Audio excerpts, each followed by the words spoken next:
আমি মায়ের কাছে যাব। যখন আমরা জেল গেটে আব্বার সঙ্গে দেখা করতে যেতাম, আমরা আব্বাকে আব্বা বলে ডাকতাম। রাসেল একবার আব্বাকে আব্বা বলে ডাকছে, একবার মাকে আব্বা বলে ডাকছে। কারণ তার সেই অবুঝ মন, সে হয়তো সব কথা মনের কথা, মনের ব্যথা সে বলতে পারতো না, কিন্তু সে বুঝতে পারতো যে পিতৃস্নেহ থেকে সে বঞ্চিত। এটাই আমাদের ভাগ্য।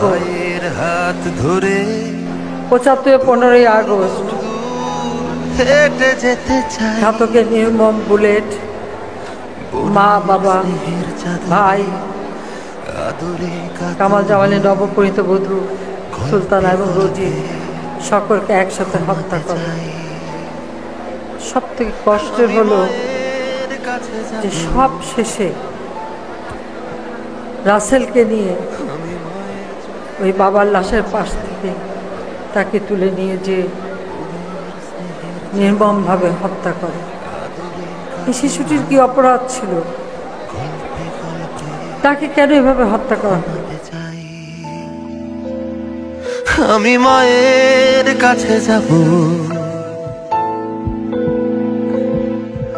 আমি মায়ের চোখে পৃথিবী দেখতে চাই।